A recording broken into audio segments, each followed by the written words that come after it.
Salut tout le monde, ici c'est le record du 24 et aujourd'hui on se retrouve pour une vidéo test de Child of Light, donc Child of Light sur PS4.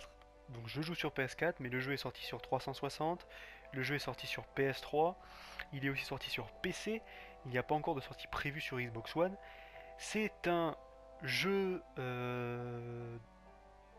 on va dire un petit peu de plateforme, de l'aventure, le tout mélangé à une bonne grosse dose de JRPG. Et donc c'est un jeu en 2D, donc d'exploration surtout. Donc, explorer les niveaux, trouver des coffres, trouver plein d'objets cachés. Et évidemment un jeu avec des combats à la JRPG, avec tour par tour, comme on peut voir dans Final Fantasy, mais avec de petites spécificités dans le système de combat que je vous expliquerai plus tard. Pour l'instant, on va s'attarder sur les autres points forts du jeu parce que pour moi, ce jeu n'a que des points forts. Le seul point faible, à mon humble avis, étant que une fois qu'on a commencé à jouer au jeu, on ne peut pas s'arrêter et on est vraiment frustré quand c'est la fin. Donc déjà, on peut voir que le jeu graphiquement est vraiment mais magnifique. Il y a rien à dire. Il n'y a aucun comparatif possible avec n'importe quel autre jeu. Ce jeu est unique en son genre. Ce jeu vraiment est unique en son genre. Il n'y en a pas deux comme lui. C'est vraiment un très bon jeu. C'est très beau. La musique est magnifique. C'est un dépaysement total. C'est vraiment, on en prend. C'est con de dire ça parce que bon, en général, on dit ça pour les jeux, les blockbusters qui pètent de partout, voilà. Mais on en prend plein la gueule. Le jeu en fout plein la gueule, mais dans son style. Et ça, vraiment, c'est vachement fort quand même. Parce qu'on voit qu'en plus les graphismes, ce sont des, grâce au moteur UbiArt qui a été utilisé pour Rayman, les développeurs peuvent donc dessiner, faire des dessins, des artworks et directement les mettre dans le jeu. Et on s'aperçoit que les graphismes du jeu, c'est du crayon, c'est dessiné. Et c'est ça qui est magique en fait. C'est que moi, le jeu, je le considère plutôt comme un poème interactif. Parce que tout est fait pour être dans un poème, quoi. On a l'impression de, quand on se balade dans les décors, on a l'impression de tourner une page de livre. Tout, alors là, franchement, un truc qui est super fort au niveau de l'écriture, c'est que tout, mais vraiment tout, les dialogues du jeu ont été écrits en rime. C'est-à-dire que tous les dialogues du jeu vont rimer. Que ce soit les dialogues des cinématiques, quand il y a la voix off qui parle, que ce soit les dialogues dans le jeu, que ce soit les petites bulles de dialogue qui s'affichent avec deux ou trois phrases quand les personnages se parlent entre eux pendant le jeu, tout est en rime. C'est un truc exceptionnel. Franchement, faut le faire. Ils l'ont fait chez Ubisoft Montréal.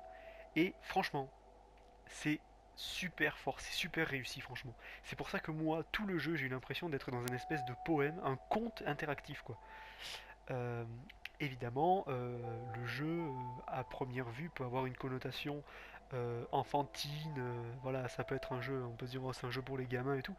Pas du tout. C'est un jeu qui est bien plus profond que ça, mais vraiment bien plus profond que ça, qui a plus que ça d'ailleurs, plus que cette petite enveloppe enfantine.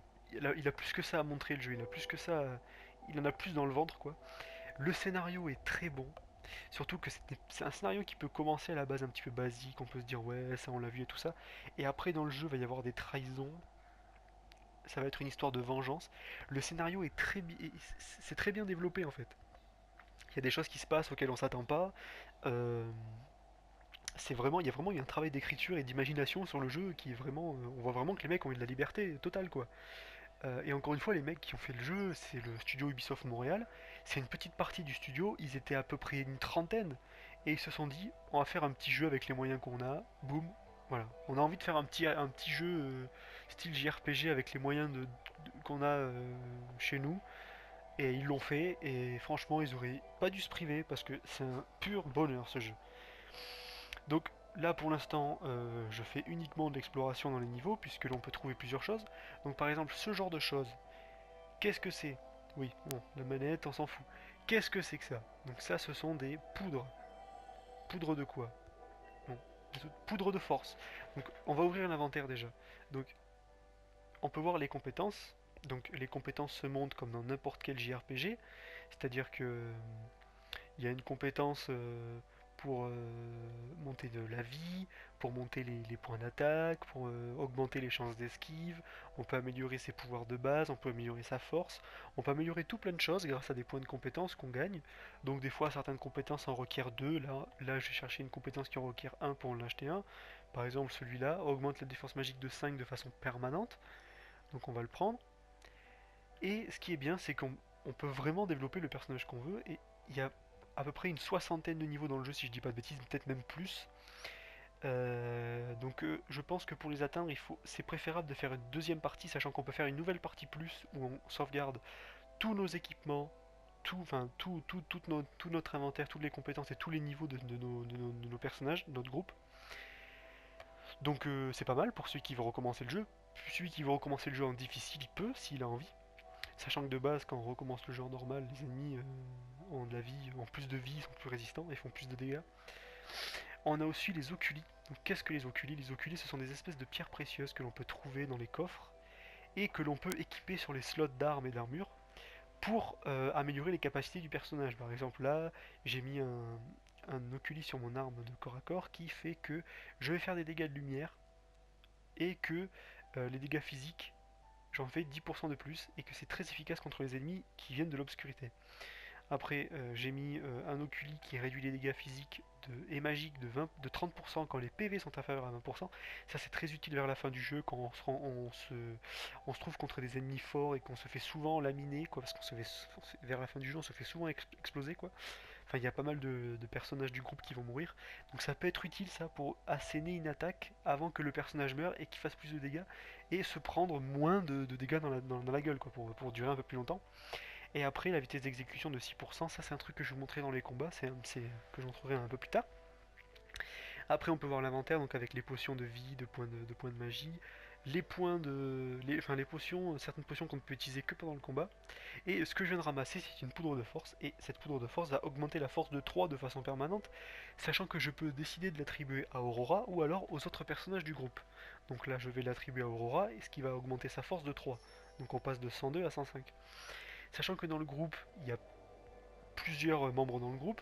Donc il y a des personnages qui sont plus basés sur le soin, des personnages qui sont plus basés tank, donc ils vont vraiment attaquer, faire beaucoup de dégâts au corps à corps, des personnages qui sont plus dans l'enchantement avec les pouvoirs magiques, d'autres qui sont plus dans tout ce qui est poison, d'autres qui sont dans ralentissement d'ennemis, augmentation de la vitesse d'action des personnages.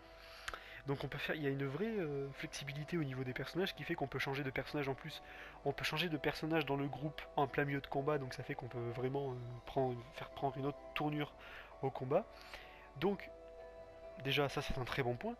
Et donc du coup je vais faire un petit combat pour vous montrer à quoi ça ressemble. Donc là il y a un petit coffre qu'on va ouvrir. Donc l'ennemi qui est là, quand je vais l'attaquer, je ne suis pas sûr de tomber contre que cet ennemi-là, hein. On est d'accord, c'est genre un JRPG. C'est comme dans Final Fantasy, quand on se balade et qu'on tombe sur un ennemi, on n'est pas sûr de tomber que sur cet ennemi-là. C'est juste en fait, c'est pour modéliser, c'est pour que le combat ait une forme. C'est-à-dire que là, on sait que si on s'attaque à ça, on aura un combat qui va se déclencher.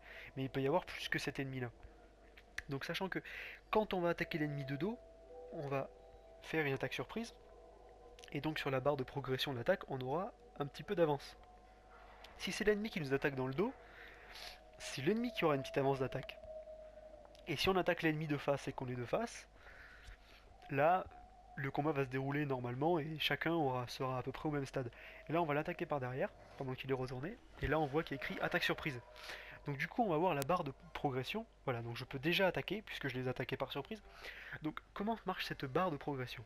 C'est pas compliqué, il y a une barre où le morceau de la barre où il est écrit attendre, c'est-à-dire qu'il faut justement, comme son nom l'indique, attendre avant d'attaquer.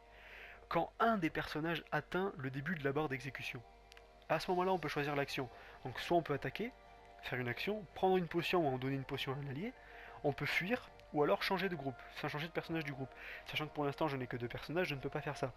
Donc je vais faire action, et là on voit évidemment qu'il y a deux ennemis au lieu de un. Donc on va faire frappe plus. Donc il y a plusieurs attaques. Donc par exemple il y a frappe normale où on choisit un ennemi attaqué pour l'attaquer. Et frappe plus, toutes les attaques avec un petit plus sont les attaques qui vont toucher tous les ennemis qui sont en face de nous. Donc là je vais faire frappe plus. Et donc on voit que l'icône du personnage a progressé sur la barre d'exécution. Et que quand elle est arrivée à la fin, elle a fait son attaque. Donc là pareil, on va essayer une petite attaque avec Aurora, le flash stellaire plus. Et on voit que comme c'est une attaque plus puissante, elle met plus de temps à arriver. Enfin, on met plus de temps à l'exécuter. Et là, voilà, c'est ce qu'on voit. Les deux ennemis étaient dans la zone d'exécution, donc ils allaient attaquer, mais comme je les ai touchés pendant qu'ils étaient dans la zone d'exécution. Du coup, ça a annulé leurs attaques.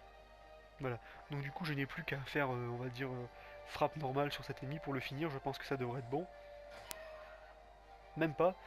Un ennemi assez résistant. Donc du coup là, bon, l'ennemi, je pense qu'il va m'avoir. J'arriverai pas à le ralentir parce que le petit bonhomme bleu que l'on voit à l'écran, la petite goutte d'eau là, s'appelle Iniculus. Donc c'est un allié précieux pendant les combats. Qu'est-ce qu'il peut faire? Donc il peut, quand on se met sur un allié et qu'on appuie sur L2, il peut soigner les alliés. Mais là en l'occurrence ça sert à rien parce que j'ai ma vie maximale. On peut aussi aveugler les ennemis pour les ralentir sur la zone, sur la barre. Pour par exemple prendre l'avantage au niveau rapidité pour une attaque. Et on peut aussi aller dans ces espèces de fleurs, de buissons spéciaux, et on peut l'activer pour récupérer des points de vie et des points de magie. Ce qui peut être utile quand par exemple on n'en a plus beaucoup et qu'on veut se sauver pour durer un petit peu plus longtemps ou qu'on a une attaque qui arrive. On peut essayer de. On peut se mettre quelques petits points de vie dans la poche pour éviter de mourir trop rapidement. Même si c'est pas ça qui va vous sauver, hein, parce que bon ça donne pas beaucoup de points de vie. On peut aussi, quand les buissons sont vides, on voit qu'on peut plus l'activer. Si on attend un peu, il va se re-remplir, mais il se remplira que d'orbes bleus pour augmenter la barre de Niculus, parce qu'on voit qu'il y a une barre ici. Et que quand on utilise Iniculus pour soigner ses alliés ou pour aveugler les ennemis, et ben ça consomme de cette barre. Alors du coup, je pense que là je vais me faire toucher, donc je vais essayer de faire une attaque, rayon lumineux, très longue attaque, et frappe. Et donc du coup, je vais demander à mes deux alliés d'attaquer, mais du coup, si un de mes deux alliés se fait toucher pendant qu'il est dans la barre d'exécution, ce qu'on va voir, il va reculer. Donc là, non, là l'ennemi n'a pas attaqué, il s'est renforcé niveau point de vie. Donc du coup, je devrais le... Voilà, donc je l'ai eu. Donc le combat est terminé, j'ai gagné de l'XP et j'ai monté un niveau. Donc du coup, c'est ça, les combats deviennent stratégiques, les combats deviennent très tactiques sur le fait que des fois, il y a vraiment des dénouements de combats qui peuvent se jouer sur une seconde. Et ça peut vraiment changer quand on ralentit les ennemis avec Iniculus ou qu'on arrive à se remettre un peu de vie alors qu'on allait mourir pour après contre-attaquer. Enfin, ça peut vraiment changer. Ce petit bonhomme bleu, on dirait pas, mais il peut vraiment changer le, le- le cours du combat en notre faveur. Et beaucoup de fois, il m'a sauvé la vie. Donc voilà. À part ça, donc comme je disais, c'est un jeu très beau, magnifique. Il est long, il dure à peu près minimum 15 heures de jeu. Sauf si on est un gros bourrin et qu'on rush, mais alors là, quand on est un vrai passionné de jeux vidéo, les jeux on les rush pas.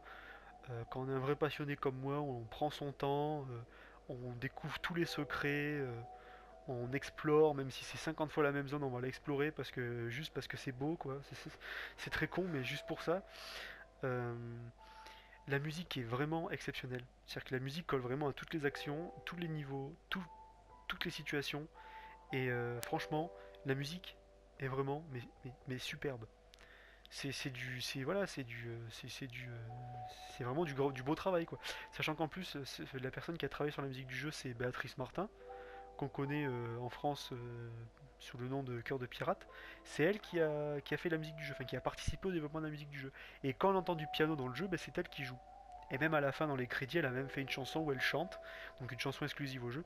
Donc, ça peut être pas mal quand même. Enfin, c'est bien de faire appel à un artiste international pour faire la chanson du jeu, quoi. Donc, puis je pense qu'elle, ça a dû lui faire beaucoup plaisir aussi de travailler sur ce jeu. Quand elle a dû voir le produit fini, je pense qu'elle a dû être un peu, ça a dû lui faire une grosse surprise quand même. Sachant en plus le jeu, oui, donc on croit vraiment que c'est un jeu enfantin qui a tout d'un conte pour enfants, mais alors là, franchement, on se met le doigt dans l'œil parce que le scénario est beaucoup plus profond que ça. Même le jeu en lui-même est beaucoup plus profond que ça. Le jeu a beaucoup plus à délivrer que ça. Et donc moi je dis que c'est vraiment un des gros jeux de la PS4. On dirait pas comme ça parce que ça a une gueule de petit jeu indépendant, c'est un petit jeu à télécharger, mais vraiment, c'est un des meilleurs jeux sur PS4, un des meilleurs jeux d'Ubisoft, et c'est un très bon JRPG même. Voilà. Donc en plus pour 15 euros, quoi, c'est pas non plus super cher quoi. Quand on pense qu'on a des jeux qui coûtent 70 euros et qui sont encore deux fois moins longs, Franchement, franchement, c'est une très bonne pioche à prendre d'urgence si vous l'avez pas pris, parce que franchement, si on le prend pas, c'est passer à côté de quelque chose. Et franchement, c'est passer à côté d'une très très bonne chose. Voilà, sur ce, ben je vous laisse. J'espère que vous prendrez autant de plaisir à jouer à ce jeu que j'en ai pris. Et je vous dis à la petite prochaine pour une vidéo. Ciao.